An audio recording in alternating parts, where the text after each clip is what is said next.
Assalamualaikum warahmatullahi wabarakatuh. Perkenalkan, nama saya Mariamisa Lukmanani. Di sini saya akan mempresentasikan hasil penelitian artikel saya yang berjudul Analisis Pengaruh Pemanfaatan Smartphone Terhadap Minat Belajar Mahasiswa Pendidikan Matematika.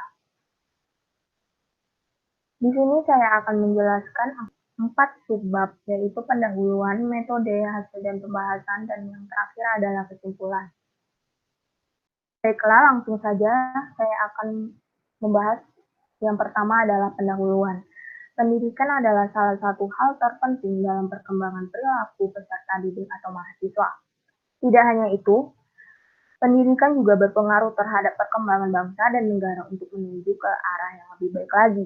Seiring dengan perkembangan zaman, tentunya pendidikan juga akan terkena dampaknya yang mengharuskan dunia pendidikan berkembang sesuai zaman seperti saat ini. Dalam dunia pendidikan tentunya berhubungan dengan kegiatan proses perkuliahan yang dilakukan antar dosen dan mahasiswa. Dalam proses perkuliahan yang dilakukan tentunya ada harapan untuk mahasiswa mendapatkan hasil dari perkuliahan yang dilakukan. Pengetahuan yang mahasiswa dapatkan selama pembelajaran di perkuliahan akan sangat membantu dalam mengembangkan potensi diri. Tentu hal ini bersangkutan terhadap minat belajar yang mahasiswa miliki. Besar kecilnya minat belajar akan sangat membawa pengaruh terhadap hasil belajar yang akan didapat. Menurut Rohma 2016 dalam Nur Aini 2018 mengatakan bahwa meningkatkan hasil belajar seseorang apabila ia memiliki minat terhadap materi pelajaran. Menurut Nasution 2014 dalam Andi Trisnowali 2017 yang mengatakan bahwa proses pembelajaran akan berjalan lancar jika ada minat. Jika seseorang tidak memiliki minat terhadap belajar, mereka akan gagal. Pada minat belajar tentunya akan ada faktor yang mempengaruhinya, baik itu faktor internal atau faktor eksternal. Dari faktor tersebut, salah satu yang bisa menyebabkan minat belajar mahasiswa turun adalah penggunaan smartphone yang berlebihan, sehingga bisa menyebabkan kelalaian. Pada penelitian Cosma Sobon dan kawan-kawan 2019 mengatakan bahwa penggunaan smartphone secara teknis dalam hal yang berkaitan dengan akademik seperti bermain game, bermain media sosial akan menghambat motivasi dan minat belajar peserta didik dan mahasiswa. Penggunaan smartphone sebenarnya sangat membantu mahasiswa karena banyak fasilitas-fasilitas yang disediakan, seperti aplikasi-aplikasi belajar yang bisa dimanfaatkan selama belajar, yang bisa membantu mahasiswa selama perkuliahan. Terlebih pada abad 21 sekarang ini, sangat diperlukan aplikasi-aplikasi dari smartphone yang menunjang kelancaran proses perkuliahan. Hal ini sebagai salah satu upaya menumbuhkan minat bagi mahasiswa terhadap pembelajaran yang mereka terima. Tidak hanya itu, pemanfaatan smartphone dengan fasilitas yang dimiliki akan mempermudah mahasiswa dalam menambah wawasan pengetahuan, serta dapat membantu mahasiswa dalam mencari berbagai sumber buku, jurnal, artikel yang akan mereka gunakan. Berdasarkan dari uraian yang sudah dipaparkan, maka penelitian ini bertujuan untuk menganalisis tentang seberapa besar pengaruh dalam pemanfaatan smartphone terhadap minat belajar mahasiswa pendidikan matematika. Selanjutnya yaitu saya akan membahas tentang metode. Penelitian ini menggunakan metode kualitatif deskriptif. Pengambilan datanya dalam penelitian ini dilakukan pada mahasiswa pendidikan matematika kelas pengantar teknologi dan ilmu kemaritiman di Universitas Maritim Raja Ali Haji, terdiri dari 33 mahasiswa dengan tingkatan semester yang berbeda, dimulai dari semester 6, semester 4, dan semester 2. Instrumen yang digunakan berupa angket atau kuesioner skala Likert minat belajar yang terdiri dari 20 pertanyaan tentang minat belajar dalam pemanfaatan smartphone. Pemilihan pendekatan penelitian kualitatif deskriptif karena peneliti akan mendeskripsikan hasil penelitian yang didapatkan melalui pengisian angket.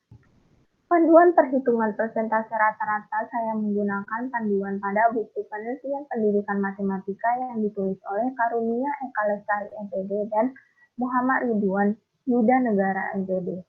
Baiklah, saya akan masuk pada hasil dan pembahasan.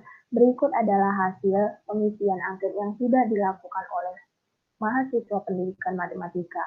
Untuk pernyataan pertama dengan persentase 27,7% kategori netral, artinya hampir setengah dari mahasiswa pendidikan matematika bisa mengimbangi waktu dalam penggunaan smartphone dan dalam belajar.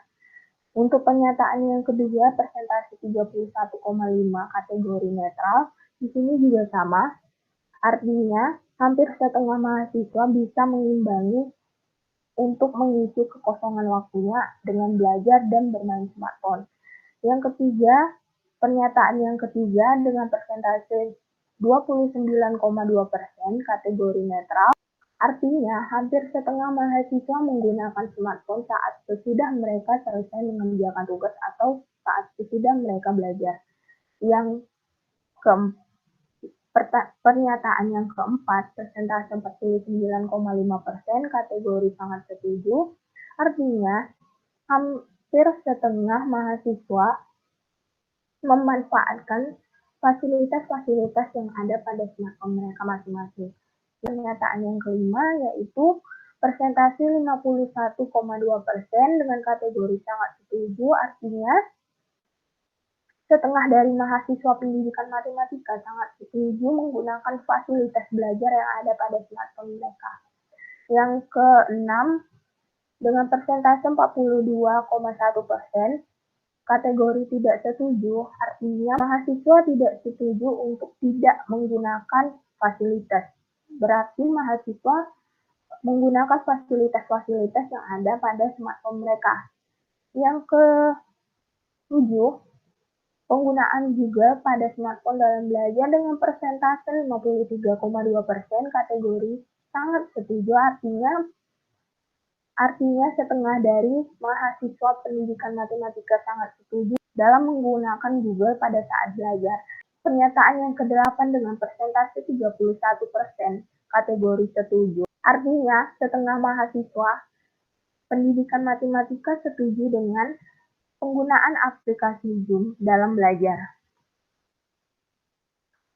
Pernyataan yang ke-9, Google Classroom pada smartphone dalam belajar, persentase 35,3% kategori setuju, artinya hampir setengah dari mahasiswa setuju menggunakan Google Classroom dalam belajar. Pernyataan yang ke-10 dengan persentase 34,2% kategori setuju, artinya hampir setengah mahasiswa setuju dalam menggunakan aplikasi WPS dalam belajar.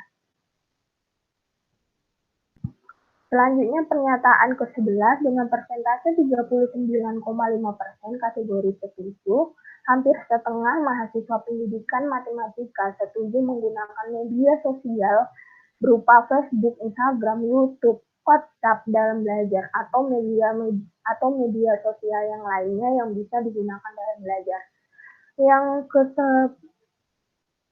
Yang ke-12 dengan persentase 27,5% dengan kategori tidak setuju. Di sini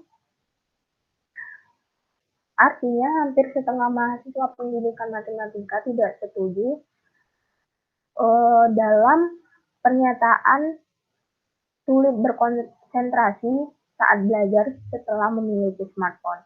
Pernyataan 13 dengan persentase 35,5% dengan kategori setuju, artinya mahasiswa pendidikan matematika setuju dalam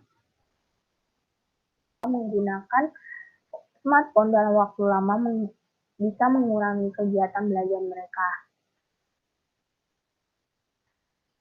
Pernyataan yang ke-14, memfokuskan diri untuk memperhatikan dosen saat menjelaskan materi, persentase 42,4% dengan kategori setuju. Di sini hampir setengah mahasiswa setuju untuk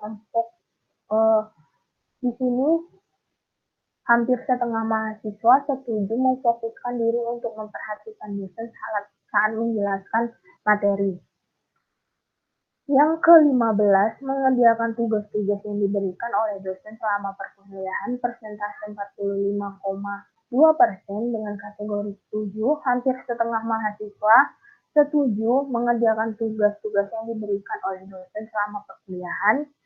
Yang ke-16, memilih bermain smartphone dan tidak ikut serta dalam belajar kelompok. Dengan persentase 45% kategori tidak setuju. Artinya, hampir setengah mahasiswa tidak setuju untuk bermain smartphone ketika ada belajar kelompok. Pernyataan yang ke-17 hanya fokus pada smartphone saat berdiskusi di kelas. Persentase 35,2% kategori tidak setuju. Artinya, hampir setengah dari mahasiswa tidak setuju menggunakan smartphone saat berdiskusi di kelas. Selanjutnya, memanfaatkan smartphone untuk membantu dalam mencari materi dalam perkuliahan. Persentase 59,59% dengan kategori sangat setuju, artinya setengah dari mahasiswa sangat setuju dalam menggunakan smartphone untuk membantu mereka mencari materi dalam perkuliahan. Yang ke-19, smartphone memudahkan dalam mencari buku, artikel, jurnal, dan yang akan digunakan pada saat belajar mandiri. Persentase 53,8% kategori sangat setuju.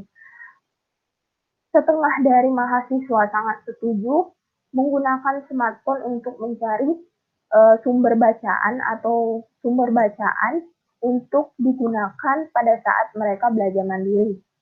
Pernyataan terakhir, tidak pernah belajar mandiri karena terlalu fokus pada smartphone. Persentase 35,9% kategori tidak setuju. Artinya hampir setengah mahasiswa tidak setuju untuk tidak pernah belajar mandiri karena terlalu fokus pada smartphone. Berarti mereka meskipun sudah memiliki smartphone, mereka tetap fokus untuk belajar mandiri. Baiklah, selanjutnya yaitu kesimpulan. Berdasarkan dari hasil perhitungan keseluruhan terhadap angket yang sudah dilakukan, didapatkan hasil dari rata-rata sebesar 40,2%. Hasil yang didapatkan tersebut menunjukkan bahwa persentase rata-rata nilai pemanfaatan smartphone terhadap minat belajar pada mahasiswa pendidikan matematika. Artinya, hampir setengah dari mahasiswa pendidikan matematika menganggap bahwa pemanfaatan smartphone membantu menumbuhkan minat belajar dari para mahasiswa. Sekian dari presentasi hasil penelitian artikel saya. Maaf jika ada kesalahan kata yang saya ucapkan. Akhir kata, wassalamualaikum warahmatullahi wabarakatuh.